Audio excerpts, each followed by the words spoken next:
quarto ano. Meu nome é Ludmila Lima e hoje eu vim conversar com vocês sobre dois gêneros textuais, o conto e o poema. Primeiro, vamos nos lembrar o que são gêneros textuais. Os gêneros textuais, eles são como as nossas roupas, eles mudam de forma conforme eles mudam de finalidade. Veja só, uma mulher, por exemplo, pode ficar belíssima com um vestido longo. Ela pode passear, ir a festas, até se casar com um vestido longo. Mas o vestido longo não serve se ela quiser andar de bicicleta. Você, com certeza, acharia muito estranho se os seus professores, os seus colegas chegassem na escola de biquíni.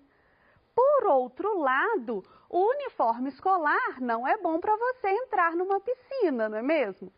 Então, os pijamas são extremamente confortáveis, eles são roupas ótimas para dormir, mas você não recebe visitas e nem sai para passear com um pijama.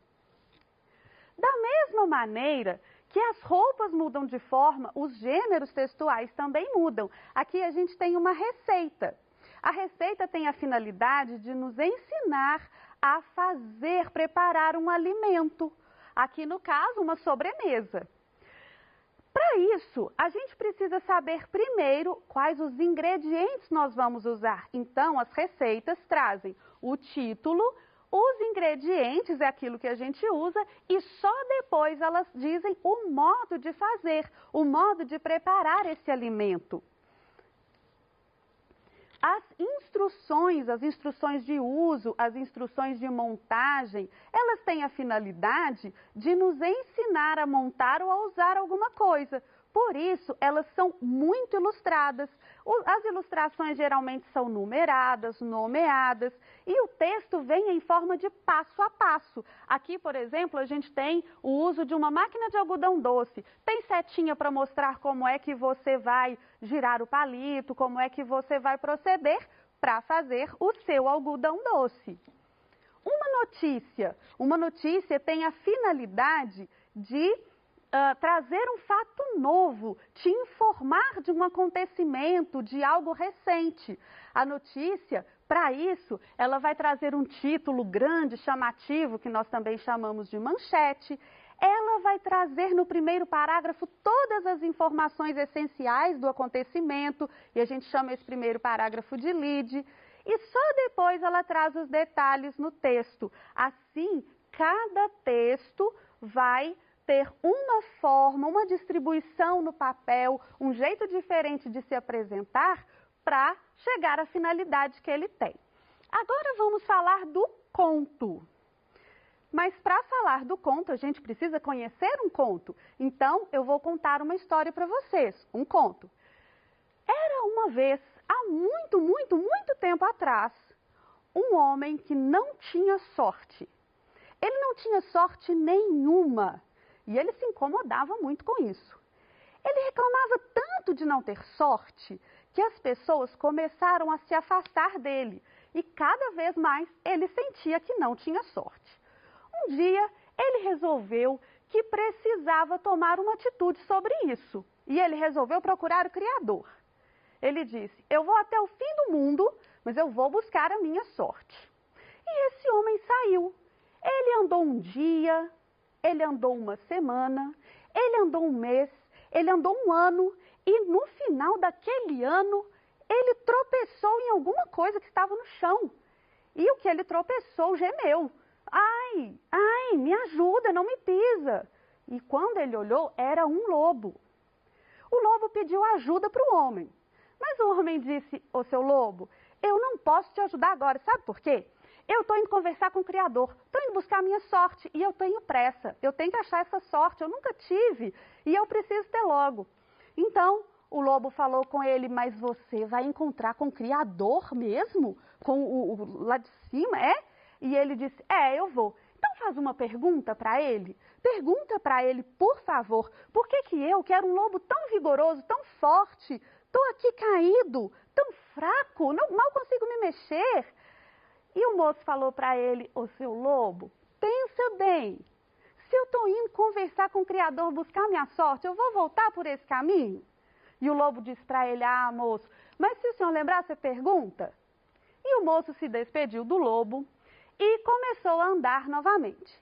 Ele andou um dia, ele andou uma semana, ele andou um mês, ele andou um ano, e no final daquele ano, ele ouviu uma voz lá de longe, de fora da estrada, que chamava, moço, moço, me ajuda, por favor. E quando ele olhou, era uma velha árvore, imensa, mas com umas folhas secas, meio fraca. E ele falou, dona árvore, eu até queria muito ajudar a senhora, mas eu tenho tanto azar que se eu for ajudar, é perigoso até atrapalhar. Eu estou indo buscar a minha sorte, eu vou encontrar com o Senhor, então eu nem posso demorar. E a árvore disse para ele assim, moço, você vai encontrar com o Senhor? Faz uma pergunta para ele. Por que eu, que sou uma árvore tão generosa, eu sempre dei sombra para as pessoas, dei frutos, por que eu estou assim, acabando tão fraca? E o moço disse para ela, ô dona árvore, sabe o que é? É que eu estou indo encontrar com o Senhor, né? Eu não vou voltar por aqui, eu vou voltar pelo caminho dos bem-aventurados, por aqui não, né? E a dona árvore falou com ele assim, ah, moço, mas se você lembrar, você pergunta. E o moço se despediu da árvore. E ele andou um dia, ele andou uma semana, ele andou um mês, ele andou um ano, e no final daquele ano, o moço escutou um choro muito triste, que vinha de uma casinha bonitinha, bem cuidada, do outro lado da estrada. E o moço ouviu aquela voz que chorava chamar por ele. E a voz disse, moço, moço, vem cá, vamos tomar um suco aqui comigo, vamos conversar. E o moço falou, olha moça, eu até queria tomar um suco com você, mas eu não posso, eu estou buscando a minha sorte, eu vou encontrar com o Senhor e eu preciso ir embora. E a moça disse, olha moço, você já andou por tanto tempo, entra, toma um suco, assim você mata a sua sede, depois termina o seu caminho. E o moço vendo aquela moça tão linda, naquela casa tão bacana, falou, ah, eu vou entrar e vou tomar um suco. Ele entrou e a moça serviu para ele um suco. Ele achou tão gostoso que ele pensou em perguntar para ela de que era o suco. Antes dela perguntar, ela já contou para ele. Ele ficou muito impressionado com aquilo. E a moça disse para ele, ô moço, é verdade que você vai se encontrar com o Senhor? Então, pergunta para ele, por favor, por que eu, que sou uma pessoa que tenho de tudo, eu tenho um lugar agradável, eu tenho tudo na vida, por que eu tenho essa tristeza tão grande dentro de mim? E o moço falou com ela, ô moça, eu não vou voltar por aqui, né? E ela insistiu com ele, mas se você lembrar, você pergunta? E o homem se despediu. Ele se despediu e ele começou a andar novamente. Ele andou um dia, ele andou uma semana, ele andou um mês, ele andou um ano, e no final daquele ano, ele chegou a um lugar onde todas as estradas se encontram. E ali ele sabia que era o fim do mundo. Então ele gritou bem alto, Senhor, Senhor, eu vim buscar a minha sorte. E não é que o Criador apareceu e conversou com ele? E ele disse o seguinte, olha moço, eu não dou sorte para ninguém, eu dou oportunidades. As suas oportunidades estão todas no caminho. Siga por ele e vá buscar a sua sorte. E o moço ia se despedir, mas quando ele lembrou que ia ter que voltar por aquele caminho, ele disse, ah, eu posso te fazer 3 perguntinhas? E aí, ele conversou mais um pouco com o Senhor, com o Criador e resolveu ir embora. Então, ele andou um ano, ele andou um mês, ele andou uma semana, ele andou um dia. E no final daquele dia, ele chegou à casa novamente, aquela casa da moça, que gritou por ele, moço, moço, você está voltando por aqui? Você não encontrou com o Senhor, não? E ele disse, ah, encontrei, mas eu nem estou podendo conversar, porque a minha sorte está no caminho, eu estou com pressa para buscar. E a moça falou com ele assim, mas já que o senhor ia voltar por aqui, o senhor perguntou para ele aquilo que eu te pedi? E ele disse, ah, moça, perguntei, sabe o que é? Você é uma moça muito bonita, muito prendada, faz um suco delicioso, mas você é triste assim porque você é sozinha. Um dia vai passar por aqui um moço que vai tomar o suco que você faz e vai ficar encantado com você.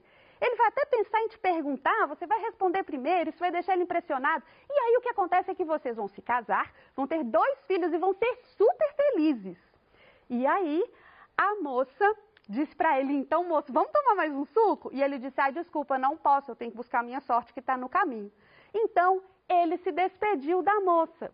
Ele andou 1 ano, ele andou 1 mês, ele andou 1 semana, ele andou 1 dia, e no final daquele dia, ele viu a árvore novamente. E a árvore disse, moço, moço, você voltou por aqui, não encontrou com o Senhor, não?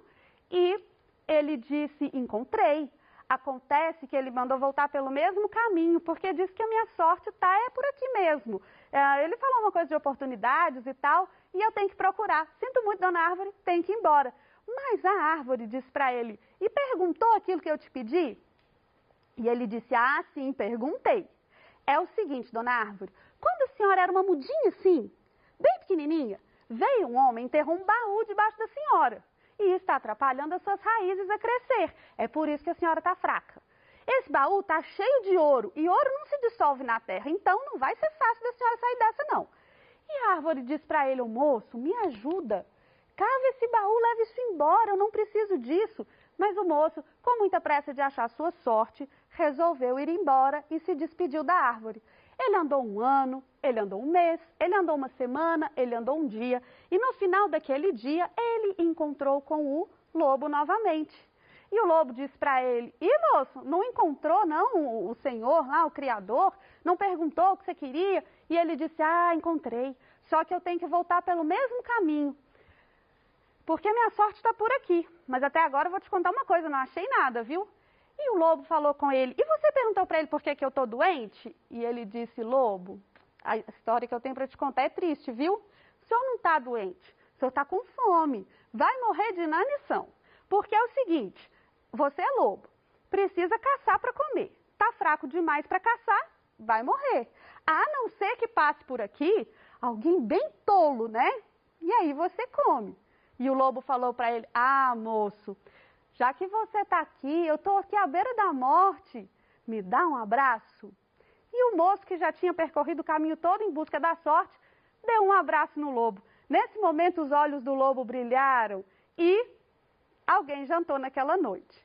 Bom, essa não é o conto com o final mais feliz que a gente conhece, não, mas ele é bem legal para ilustrar como é um conto. O conto, ele se organiza em parágrafos. A gente muda o parágrafo quando alguém fala, né? Quando os personagens falam. Quando mudamos o assunto, como, por exemplo, quando o homem começa a andar novamente, encontra outro personagem, né? Todas essas vezes a gente muda o parágrafo. Os contos são textos narrativos. Então, eles têm alguns elementos que aparecem em todas as narrativas. Personagens, que no caso desse conto são o moço, protagonista, porque é o personagem principal, o lobo, a árvore, a moça e o criador. Então, todo conto vai ter pelo menos um personagem.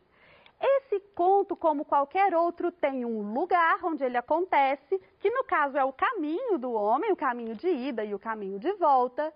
O conto tem um tempo. A gente já começa lá no começo do conto dizendo, há muito tempo atrás, era uma vez. Então os contos apresentam um tempo, um lugar, personagens, um conflito gerador. O que é isso, conflito gerador?